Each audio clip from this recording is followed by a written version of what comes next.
Today is our first day dito sa Jerusalem at nag-ikot-ikot tayo, naglakad-lakad papunta sa Damascus Gate.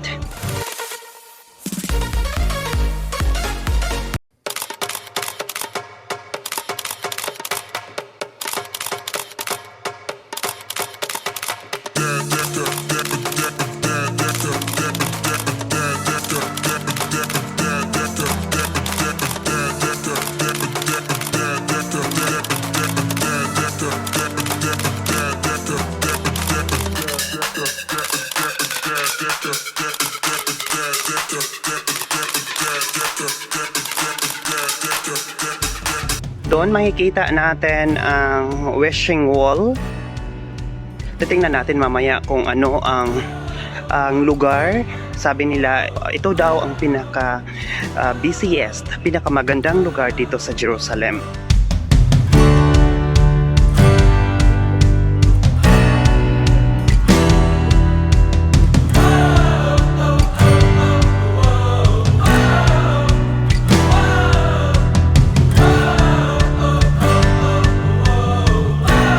Tahimik ang mga daan ngayon since Shabbat day.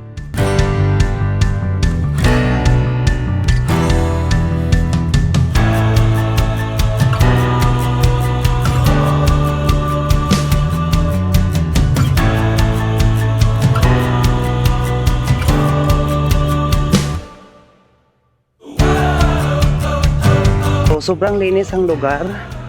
As you can see, walang basura. Sobrang linis talaga. Bongga talaga ang lugar na ito. Very sacred.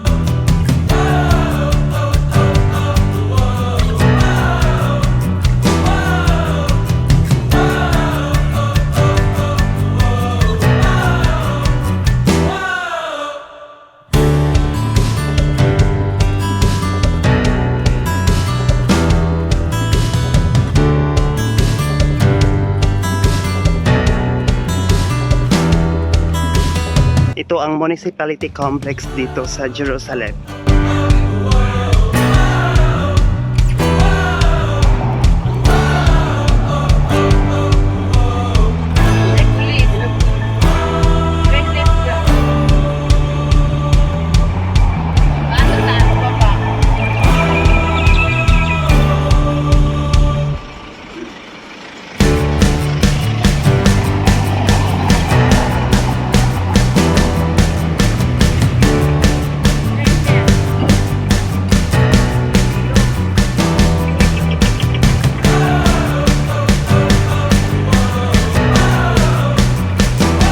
Malapit na tayo sa katotohanan mga ka-trip, tatawid tayo sa kabila at makikita na natin ang pinaka-historical place ng Jerusalem.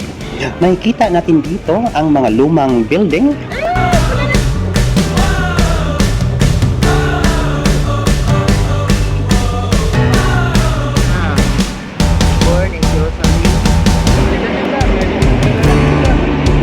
May mga tinapay o pagkain na paninda sa labas ng Jaffa Gate. Kahit Shabbat Day, puno itong lugar na ito ng mga turista. Open kahit ang mga tindahan ng mga souvenirs at pagkain. DIY lang itong lakad namin ngayon at sariling sikap ang lahat. Makikita natin from the main entrance ng Jaffa Gate ang The Tower of King David.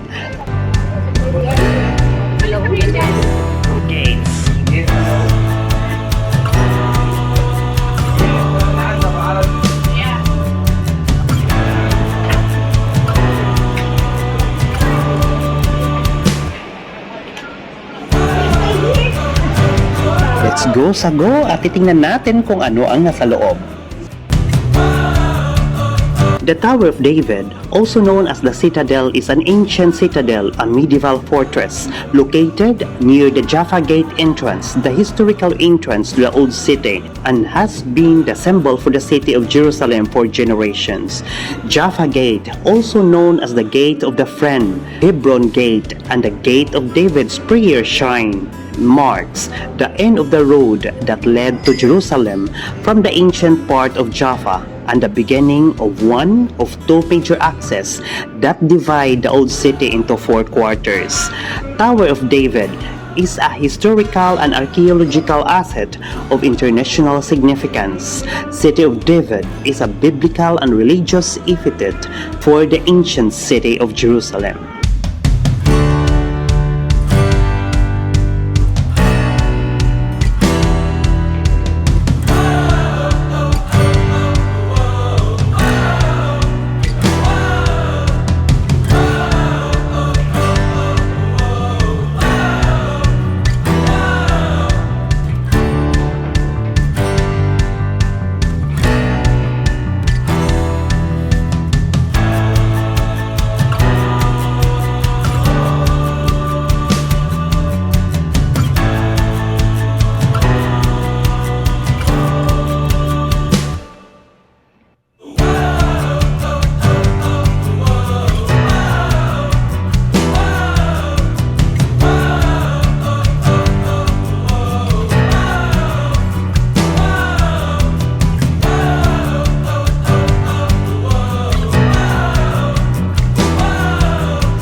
The Tower of David Museum is located within the iconic citadel of Jerusalem and presents that city's full history, emphasizing the importance of Jerusalem to Judaism, Christianity, and Islam.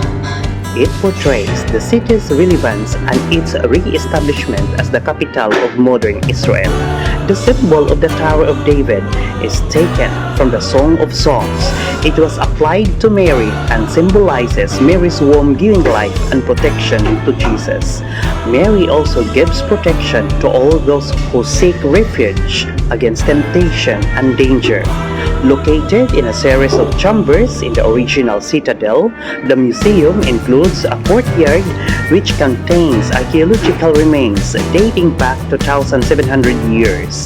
The exhibits depict 4,000 years of Jerusalem history, from its beginnings as a Canaanite city to modern times. The Tower of David Museums tells the story of the city through history. The exhibition takes the visitor on a journey through 3,000 years of history, using models, displays, and multimedia so that the timeline of the city comes to life. The museum stages temporary exhibitions which integrate the unique location and majesty of the ancient citadel and its history with a contemporary presentation of artistic and historical issues. It hosts lectures and special musical, educational, and cultural events. The 500-year-old walls are part of the Turkish citadel. Its name derives from a tower so massive that early Jerusalemites ascribed it to the great King David, and despite the name being the Tower of David, it was actually built by King Herod. This museum is one of the best historical experiences available in the area, definitely worth the time and effort to go through.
As we continue exploring the place, nag-ikot-ikot lang kami at napunta kung saan-saan hanggang nadaanan namin ang Western Wall, known as the most holy site in the Jewish faith.